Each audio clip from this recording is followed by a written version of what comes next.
Epic Dharma presents. Arjuna, ಇಂತಹ ನಿರ್ಣಾಯಕ ಸಮಯದಲ್ಲಿ ಈ ದೌರ್ಬಲ್ಯ ನಿನಗೆ ಎಲ್ಲಿಂದ ಬಂತು? ಈ ಅಧೈರ್ಯವು ನಿನಗೆ ನಾಚಿಕೆಗೇಡು. ಇದು ಒಬ್ಬ ಶ್ರೇಷ್ಠ ಯೋಧನಿಗೆ ಸಲ್ಲದು ಮತ್ತು ಸ್ವರ್ಗದ ಹಾದಿಯನ್ನು ಮುಚ್ಚುತ್ತದೆ. ಈ ಹೇಡಿತನಕ್ಕೆ ಶರಣಾಗಬೇಡ. ಇದು ನಿನಗೆ ಒಪ್ಪುವಂತದ್ದಲ್ಲ. ಹೃದಯದ ಈ ಕ್ಷುಲ್ಲಕ ದೌರ್ಬಲ್ಯವನ್ನು ಕೊಡವಿ ಎದ್ದೇಳು, ಶತ್ರುಗಳ ಸಂಹಾರಕನೇ. ಕೃಷ್ಣ, ನಾನು ಭೀಷ್ಮ ಮತ್ತು ದ್ರೋಣರ ಮೇಲೆ ಹೇಗೆ ತಾನೇ ಬಾಣ ಬಿಡಲಿ? ಅವರು ನನ್ನ ಪೂಜೆಗೆ ಅರ್ಹರಾದವರು. ಈ ಶ್ರೇಷ್ಠ ಹಿರಿಯರನ್ನು ಕೊಲ್ಲುವುದಕ್ಕಿಂತ ಈ ಜಗತ್ತಿನಲ್ಲಿ ಭಿಕ್ಷೆ ಬೇಡಿ ಬದುಕುವುದು ಲೇಸು. ಅವರು ಲೋಭದಿಂದ ಯುದ್ಧ ಮಾಡುತ್ತಿರಬಹುದು, ಆದರೆ ಅವರು ನನ್ನ ಗುರುಗಳು. ನಾನು ಅವರನ್ನು ಕೊಂದರೆ ನಾನು ಅನುಭವಿಸುವ ಎಲ್ಲವೂ ಅವರ ರಕ್ತದಿಂದ ಕಲೆಯಾಗಿರುತ್ತದೆ. ಅವರನ್ನು ಗೆಲ್ಲುವುದು ಉತ್ತಮವೋ ಅಥವಾ ಅವರಿಂದ ಸೋಲುವುದು ಉತ್ತಮವೋ ಎಂಬುದು ನನಗೆ ತಿಳಿಯುತ್ತಿಲ್ಲ. ನಮ್ಮ ಮುಂದೆ ನಿಂತಿರುವ ಧೃತರಾಷ್ಟ್ರನ ಪುತ್ರರನ್ನು ಕೊಂದ ಮೇಲೆ ನಮಗೆ ಬದುಕುವ ಆಸೆಯೇ ಉಳಿಯುವುದಿಲ್ಲ. ನನ್ನ ಹೃದಯವು ಕರುಣೆ ಮತ್ತು ದೌರ್ಬಲ್ಯದಿಂದ ತುಂಬಿದೆ. ನನ್ನ ಕರ್ತವ್ಯದ ಬಗ್ಗೆ ನನಗೆ ಗೊಂದಲವಿದೆ. ನಿನಗೆ ಶರಣಾಗಿದ್ದೇನೆ. ನಿನ್ನ ಶಿಷ್ಯ ನಾನು. ನನಗೆ ಯಾವುದು ಉತ್ತಮವೋ ಅದನ್ನು ದಯವಿಟ್ಟು ತಿಳಿಸಿಕೊಡು.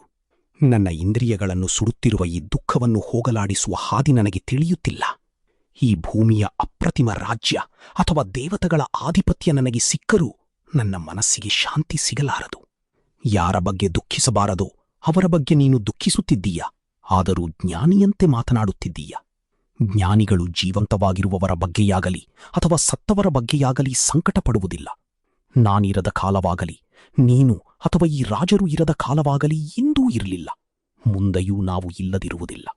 ಜೀವಾತ್ಮವು ಈ ದೇಹದಲ್ಲಿ ಬಾಲ್ಯ, ಯೌವನ ಮತ್ತು ಮುಪ್ಪನ್ನು ಹೇಗೆ ಹಾದು ಹೋಗುತ್ತದೆಯೋ ಹಾಗೆಯೇ ಮರಣದ ನಂತರ ಇನ್ನೊಂದು ದೇಹವನ್ನು ಪ್ರವೇಶಿಸುತ್ತದೆ. ಜ್ಞಾನಿಗಳು ಈ ಬದಲಾವಣೆಯಿಂದ ವಿಚಲಿತರಾಗುವುದಿಲ್ಲ. ಕುಂತಿಪುತ್ರನೇ, ಇಂದ್ರಿಯಗಳು ವಿಷಯಗಳೊಂದಿಗೆ ಸಂಪರ್ಕಕ್ಕೆ ಬಂದಾಗ ಶೀತ, ಉಷ್ಣ, ಸುಖ ದುಃಖಗಳು ಉಂಟಾಗುತ್ತವೆ. ಅವು ಬರುತ್ತವೆ ಮತ್ತು ಹೋಗುತ್ತವೆ. ಅವು ಶಾಶ್ವತವಲ್ಲ. ಭರತಶ್ರೇಷ್ಠನೇ, ಅವುಗಳನ್ನು ತಾಳ್ಮೆಯಿಂದ ಸಹಿಸಿಕೊ. ಯಾರು ಇವುಗಳಿಂದ ವಿಚಲಿತರಾಗುವುದಿಲ್ಲವೋ, ಸುಖ ಮತ್ತು ದುಃಖ ಎರಡನ್ನೂ ಸಮಾನವಾಗಿ ಸ್ವೀಕರಿಸುತ್ತಾರೋ ಅಂಥ ಜ್ಞಾನಿಯೂ ಮೋಕ್ಷಕ್ಕೆ ಅರ್ಹನಾಗುತ್ತಾನೆ. ಅಸತ್ತಿಗೆ ಅಸ್ತಿತ್ವವಿಲ್ಲ, ಅದು ಶಾಶ್ವತವಲ್ಲ, ಮತ್ತು ಸತ್ತಿಗೆ ವಿನಾಶವಿಲ್ಲ, ಅದು ಎಂದಿಗೂ ಅಳಿಯುವುದಿಲ್ಲ. ಸತ್ಯವನರಿತ ಜ್ಞಾನಿಗಳು ಇವೆರಡರ ವ್ಯತ್ಯಾಸವನ್ನು ಕಂಡುಕೊಂಡಿದ್ದಾರೆ. ಇಡೀ ಜಗತ್ತಿನಲ್ಲಿ ವ್ಯಾಪಿಸಿರುವುದು ಅವಿನಾಶಿ ಎಂದು ತಿಳಿ. ಆ ಶಾಶ್ವತ ಆತ್ಮವನ್ನು ನಾಶ ಮಾಡುವ ಶಕ್ತಿ ಯಾರಿಗೂ ಇಲ್ಲ.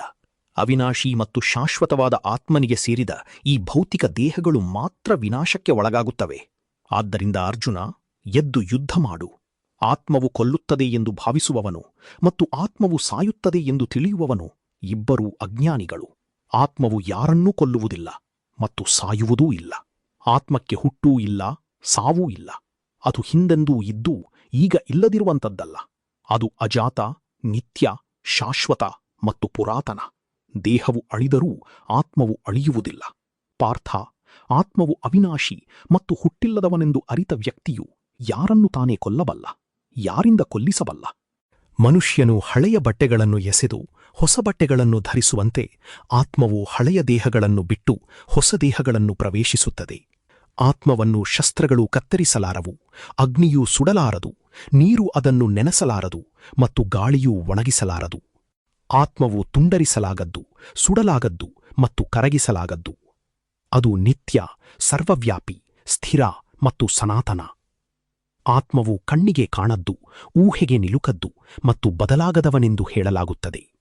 ಹೀಗಿರಲಾಗಿ ನೀನು ದೇಹಕ್ಕಾಗಿ ಹಪಹಪಿಸಬಾರದು. ಒಂದು ವೇಳೆ ಆತ್ಮವು ಪದೇ ಪದೇ ಹುಟ್ಟುತ್ತದೆ ಮತ್ತು ಸಾಯುತ್ತದೆ ಎಂದೇ ನೀನು ಭಾವಿಸಿದರೂ ನಿನಗೆ ಈ ರೀತಿ ಸಂಕಟಪಡಲು ಕಾರಣವಿಲ್ಲ. ಹುಟ್ಟಿದವನಿಗೆ ಸಾವು ನಿಶ್ಚಿತ ಮತ್ತು ಸತ್ತವನಿಗೆ ಹುಟ್ಟು ನಿಶ್ಚಿತ. ಆದ್ದರಿಂದ ತಪ್ಪಿಸಲಾಗದ ಘಟನೆಗಾಗಿ ನೀನು ದುಃಖಿಸಬೇಡ. ಎಲ್ಲಾ ಜೀವಿಗಳು ಹುಟ್ಟುವ ಮೊದಲು ಅದೃಶ್ಯವಾಗಿರುತ್ತವೆ, ಮಧ್ಯದಲ್ಲಿ ಮಾತ್ರ ಕಾಣಿಸಿಕೊಳ್ಳುತ್ತವೆ ಮತ್ತು ಸತ್ತ ನಂತರ ಮತ್ತೆ ಅದೃಶ್ಯವಾಗುತ್ತವೆ. ಇದರಲ್ಲಿ ದುಃಖಿಸಲು ಏನಿದೆ? ಕೆಲವರು ಆತ್ಮವನ್ನು ಅದ್ಭುತವಾಗಿ ಕಾಣುತ್ತಾರೆ, ಕೆಲವರು ಅದ್ಭುತವಾಗಿ ವಿವರಿಸುತ್ತಾರೆ, ಮತ್ತೆ ಕೆಲವರು ಅದನ್ನು ಅದ್ಭುತವೆಂದು ಕೇಳುತ್ತಾರೆ. ಕೇಳಿದ ಮೇಲೂ ಅನೇಕರಿಗೆ ಇದು ತಿಳಿಯುವುದೇ ಇಲ್ಲ. ಭರತವಂಶದವನೇ, ದೇಹದಲ್ಲಿರುವ ಆತ್ಮನು ಶಾಶ್ವತ ಮತ್ತು ಅವನನ್ನು ಎಂದಿಗೂ ಕೊಲ್ಲಲಾಗದು. ಆದ್ದರಿಂದ ನೀನು ಯಾವ ಪ್ರಾಣಿಗಾಗಿಯೂ ಸಂಕಟಪಡಬೇಕಿಲ್ಲ. ನಿನ್ನ ಕ್ಷತ್ರಿಯ ಧರ್ಮದ ದೃಷ್ಟಿಯಿಂದ ನೋಡಿದರೂ ನೀನು ಹಿಂಜರಿಯಬಾರದು. ಧರ್ಮಕ್ಕಾಗಿ ಯುದ್ಧ ಮಾಡುವುದಕ್ಕಿಂತ ಮಿಗಿಲಾದ ಕರ್ತವ್ಯ ಒಬ್ಬ ಯೋಧನಿಗೆ ಬೇರೊಂದಿಲ್ಲ. ಯಾವ ಯೋಧರಿಗೆ ಇಂತಹ ಅದೃಷ್ಟದ ಯುದ್ಧವು ತಾನಾಗಿಯೇ ಹುಡುಕಿಕೊಂಡು ಬಂದಿದೆಯೋ ಅವರಿಗೆ ಸ್ವರ್ಗದ ಬಾಗಿಲು ತೆರೆದಂತೆ. ಆದರೆ ನೀನು ನಿನ್ನ ಧರ್ಮದ ಯುದ್ಧವನ್ನು ಮಾಡದಿದ್ದರೆ ನಿನ್ನ ಗೌರವ ಮತ್ತು ಕೀರ್ತಿಯನ್ನು ಕಳೆದುಕೊಳ್ಳುತ್ತೀಯ ಮತ್ತು ನಿನಗೆ ಪಾಪ ಅಂಟಿಕೊಳ್ಳುತ್ತದೆ. ಜಗತ್ತು ನಿನ್ನ ಬಗ್ಗೆ ಅಪಖ್ಯಾತಿಯನ್ನು ಸದಾ ಮಾತನಾಡುತ್ತದೆ. ಒಬ್ಬ ಗೌರವಾನ್ವಿತ ವ್ಯಕ್ತಿಗೆ ಅಪಮಾನವು ಸಾವಿಗಿಂತಲೂ ಭೀಕರ. ನಿನ್ನ ಶೌರ್ಯವನ್ನು ಮೆಚ್ಚಿಕೊಂಡಿದ್ದ ಮಹಾಸೇನಾಪತಿಗಳು ನೀನು ಭಯದಿಂದ ಯುದ್ಧರಂಗ ಬಿಟ್ಟಿದ್ದೀಯಾ ಎಂದು ಭಾವಿಸಿ ನಿನ್ನನ್ನು ಹೀನಾಯವಾಗಿ ಕಾಣುತ್ತಾರೆ. ನಿನ್ನ ಶತ್ರುಗಳು ನಿನ್ನ ಸಾಮರ್ಥ್ಯವನ್ನು ಹೀಯಾಳಿಸಿ ಮಾತನಾಡುತ್ತಾರೆ. ಇದಕ್ಕಿಂತ ಹೆಚ್ಚಿನ ನೋವು ನಿನಗೆ ಇನ್ನೇನಿದೆ? ಯುದ್ಧದಲ್ಲಿ ಮಡಿದರೆ ನಿನಗೆ ಸ್ವರ್ಗಪ್ರಾಪ್ತಿಯಾಗುತ್ತದೆ, ಗೆದ್ದರೆ ಭೂಮಿಯ ರಾಜ್ಯವನ್ನು ಅನುಭವಿಸುತ್ತೀಯ. ಆದ್ದರಿಂದ ದೃಢ ಸಂಕಲ್ಪದೊಂದಿಗೆ ಎದ್ದು ಯುದ್ಧ ಮಾಡು. ಸುಖ ದುಃಖ, ಲಾಭನಷ್ಟ ಮತ್ತು ಜಯ ಅಪಜಯಗಳನ್ನು ಸಮಾನವಾಗಿ ಕಂಡು ಯುದ್ಧಕ್ಕಾಗಿ ಯುದ್ಧ ಮಾಡು. ಆಗ ನಿನಗೆ ಯಾವ ಪಾಪವೂ ಅಂಟುವುದಿಲ್ಲ. ಇಲ್ಲಿಯವರೆಗೆ ನಾನು ಸಾಂಖ್ಯಯೋಗದ ಜ್ಞಾನವನ್ನು ಹೇಳಿದೆ. ಈಗ ಫಲದ ಆಸೆಯಿಲ್ಲದೆ ಕೆಲಸ ಮಾಡುವ ಬುದ್ಧಿಯೋಗದ ಬಗ್ಗೆ ಕೇಳು. ಪಾರ್ಥ, ಈ ಬುದ್ಧಿಯಿಂದ ಕೆಲಸ ಮಾಡಿದರೆ ನೀನು ಕರ್ಮದ ಬಂಧನದಿಂದ ಮುಕ್ತನಾಗುತ್ತೀಯ. ಈ ಹಾದಿಯಲ್ಲಿ ಮಾಡಿದ ಯಾವ ಪ್ರಯತ್ನವೂ ವ್ಯರ್ಥವಾಗುವುದಿಲ್ಲ. ಈ ಪಥದಲ್ಲಿ ಮಾಡುವ ಅಲ್ಪ ಪ್ರಯತ್ನವು ಮಹಾನ್ ಭಯದಿಂದ ನಮ್ಮನ್ನು ರಕ್ಷಿಸುತ್ತದೆ. ಈ ಮಾರ್ಗದಲ್ಲಿ ಇರುವವರು ದೃಢ ಸಂಕಲ್ಪದವರಾಗಿರುತ್ತಾರೆ ಮತ್ತು ಅವರ ಗುರಿ ಒಂದೇ ಆಗಿರುತ್ತದೆ. ಆದರೆ ನಿಶ್ಚಯವಿಲ್ಲದವರ ಬುದ್ಧಿಯು ಹಲವು ಕಡೆ ಚದರಿರುತ್ತದೆ. ಅಲ್ಪಜ್ಞಾನಿಗಳು ವೇದಗಳ ಆಡಂಬರದ ಮಾತುಗಳಿಗೆ ಮರುಳಾಗುತ್ತಾರೆ. ಸ್ವರ್ಗದ ಸುಖ, ಸಂಪತ್ತು ಮತ್ತು ದಿವ್ಯ ಜೀವನದ ಆಸೆಯಿಂದ ಅವರು ಇದಕ್ಕಿಂತ ಮಿಗಿಲಾದದ್ದು ಏನೂ ಇಲ್ಲ ಎನ್ನುತ್ತಾರೆ. ಭೋಗ ಮತ್ತು ಐಶ್ವರ್ಯದ ಆಸೆಯಲ್ಲಿ ಮೈಮರೆತವರ ಮನಸ್ಸಿನಲ್ಲಿ ದೃಢವಾದ ಆಧ್ಯಾತ್ಮಿಕ ನಿಶ್ಚಯವು ಉಂಟಾಗುವುದಿಲ್ಲ. ವೇದಗಳು ಪ್ರಕೃತಿಯ 3 ಗುಣಗಳ ಬಗ್ಗೆ ಮಾತನಾಡುತ್ತವೆ. ಅರ್ಜುನ, ನೀನು ಇವುಗಳಿಂದ ಆಚೆಗಿರು. ದ್ವಂದ್ವಗಳಿಂದ ಮತ್ತು ಲಾಭ ನಷ್ಟದ ಚಿಂತೆಗಳಿಂದ ಮುಕ್ತನಾಗಿ ಆತ್ಮದಲ್ಲಿ ನೆಲಸು. ಒಂದು ದೊಡ್ಡ ಜಲಾಶಯವು ಹೇಗೆ ಎಲ್ಲಾ ಕೆರೆ ಬಾವಿಗಳ ಕೆಲಸವನ್ನು ಮಾಡಬಲ್ಲದೋ ಹಾಗೆಯೇ ಪರಮಾತ್ಮನನ್ನು ಅರಿತವನಿಗೆ ಎಲ್ಲಾ ವೇದಗಳ ಸಾರವೂ ತಿಳಿಯುತ್ತದೆ. ನಿನಗೆ ಕರ್ಮವನ್ನು, ಕರ್ತವ್ಯವನ್ನು ಮಾಡಲು ಮಾತ್ರ ಅಧಿಕಾರವಿದೆ, ಆದರೆ ಅದರ ಫಲದ ಮೇಲಲ್ಲ. ಕೆಲಸದ ಫಲಕ್ಕೆ ನೀನೇ ಕಾರಣ ಎಂದು ಅಂದುಕೊಳ್ಳಬೇಡ ಮತ್ತು ಕೆಲಸ ಮಾಡದಿರುವುದಕ್ಕೆ ಮನಸ್ಸು ಕೊಡಬೇಡ. ಗೆಲುವು ಮತ್ತು ಸೋಲುಗಳ ಬಗ್ಗೆ ಆಸಕ್ತಿಯನ್ನು ಬಿಟ್ಟು ಸಮಚಿತ್ತದಿಂದ ನಿನ್ನ ಕರ್ತವ್ಯವನ್ನು ಮಾಡು ಅರ್ಜುನ. ಇಂತಹ ಸಮತ್ವ ಭಾವವೇ ಯೋಗ. ಫಲದ ಆಸೆಯಿಂದ ಮಾಡುವ ಕೆಲಸಕ್ಕಿಂತ ಸಮಚಿತ್ತದ ಬುದ್ಧಿಯಿಂದ ಮಾಡುವ ಕೆಲಸವು ಶ್ರೇಷ್ಠ. ಆದ್ದರಿಂದ ಬುದ್ಧಿಯ ಶರಣು ಹೋಗು. ಫಲದ ಹಿಂದೆ ಓಡುವವರು ದೀನರು. ಈ ಬುದ್ಧಿಯನ್ನು ಪಡೆದವನು ಪಾಪ ಮತ್ತು ಪುಣ್ಯ ಎರಡನ್ನೂ ಇಲ್ಲೇ ದಾಟುತ್ತಾನೆ. ಆದ್ದರಿಂದ ಯೋಗದ ಹಾದಿಯನ್ನು ಹಿಡಿ. ಕೆಲಸ ಮಾಡುವ ಕಲೆ ಅಂದರೆ ಇದೇ. ಫಲವನ್ನು ತ್ಯಜಿಸಿ ಕೆಲಸ ಮಾಡುವ ಜ್ಞಾನಿಗಳು ಜನನ ಮತ್ತು ಮರಣದ ಸುಳಿಯಿಂದ ಮುಕ್ತರಾಗಿ ಪರಮಪದವನ್ನು, ದುಃಖವಿಲ್ಲದ ಸ್ಥಿತಿ ತಲುಪುತ್ತಾರೆ. ಯಾವಾಗ ನಿನ್ನ ಬುದ್ಧಿಯು ಮೋಹದ ಕಾಡನ್ನು ದಾಟುತ್ತದೆಯೋ ಆಗ ನೀನು ಕೇಳಿದ ಮತ್ತು ಕೇಳಬೇಕಾದ ಎಲ್ಲ ವಿಷಯಗಳ ಬಗ್ಗೆ ಉದಾಸೀನನಾಗುತ್ತೀಯ. ಹಲವು ಮಾತುಗಳಿಂದ ವಿಚಲಿತನಾಗದೆ ನಿನ್ನ ಬುದ್ಧಿಯು ಯಾವಾಗ ಪರಮಾತ್ಮನಲ್ಲಿ ಸ್ಥಿರವಾಗಿ ನೆಲೆಸುತ್ತದೆಯೋ ಆಗ ನೀನು ನಿಜವಾದ ಯೋಗವನ್ನು ಪಡೆಯುತ್ತೀಯ. ಕೃಷ್ಣ, ಪರಮಾತ್ಮನಲ್ಲಿ ನೆಲೆನಿಂತ ಸ್ಥಿತಪ್ರಜ್ಞನ ಲಕ್ಷಣಗಳೇನು? ಅವನು ಹೇಗೆ ಮಾತನಾಡುತ್ತಾನೆ? ಅವನ ಭಾಷೆ ಯಾವುದು? ಅವನು ಹೇಗೆ ಕುಳಿತುಕೊಳ್ಳುತ್ತಾನೆ ಮತ್ತು ಹೇಗೆ ನಡೆಯುತ್ತಾನೆ? ಯಾವ ಮನುಷ್ಯನು ಮನಸ್ಸಿನ ಎಲ್ಲಾ ಆಸೆಗಳನ್ನು ಬಿಟ್ಟುಬಿಡುತ್ತಾನೋ ಮತ್ತು ತನ್ನಲ್ಲಿ ತಾನೇ ಸಂತೋಷವಾಗಿರುತ್ತಾನೋ ಅಂತಹವನನ್ನು ಸ್ಥಿತಪ್ರಜ್ಞನೆನ್ನಲಾಗುತ್ತದೆ. ಕಷ್ಟ ಬಂದಾಗ ಕುಗ್ಗದ ಮತ್ತು ಸುಖ ಬಂದಾಗ ಉಬ್ಬದ, ರಾಗ, ಭಯ ಮತ್ತು ಕ್ರೋಧದಿಂದ ಮುಕ್ತನಾಗಿರುವವನೇ ನಿಜವಾದ ಜ್ಞಾನಿ. ಯಾವ ವಿಷಯದಲ್ಲೂ ಅತಿಯಾದ ಮಮತೆಯಿಲ್ಲದೆ, ಒಳ್ಳೆಯದಾಗಲಿ ಅಥವಾ ಕೆಟ್ಟದಾಗಲಿ ಯಾವುದನ್ನು ಹೊಗಳದೆ ಅಥವಾ ದ್ವೇಷಿಸದೇ ಇರುವವನೇ ಸ್ಥಿರಬುದ್ಧಿಯುಳ್ಳವನು. ಆಮೆಯು ತನ್ನ ಅಂಗಗಳನ್ನು ಹೇಗೆ ಒಳಗಡೆ ಎಳೆದುಕೊಳ್ಳುತ್ತದೆಯೋ ಹಾಗೆಯೇ ಇಂದ್ರಿಯಗಳನ್ನು ವಿಷಯಗಳಿಂದ ಹಿಂದಕ್ಕೆ ಪಡೆಯಬಲ್ಲವನೇ ಸ್ಥಿರಮನಸ್ಸಿನವನು. ದೇಹಿಯೊಬ್ಬನು ವಿಷಯಗಳನ್ನು ಸೇವಿಸದಿದ್ದರೂ ಅವುಗಳ ಆಸೆಯೂ ಉಳಿದಿರಬಹುದು. ಆದರೆ ಪರಮಸತ್ಯದ ಸವಿಯನ್ನು ಕಂಡವನು ಅಂತಹ ಆಸೆಗಳನ್ನು ಸಹಜವಾಗಿಯೇ ಬಿಟ್ಟುಬಿಡುತ್ತಾನೆ.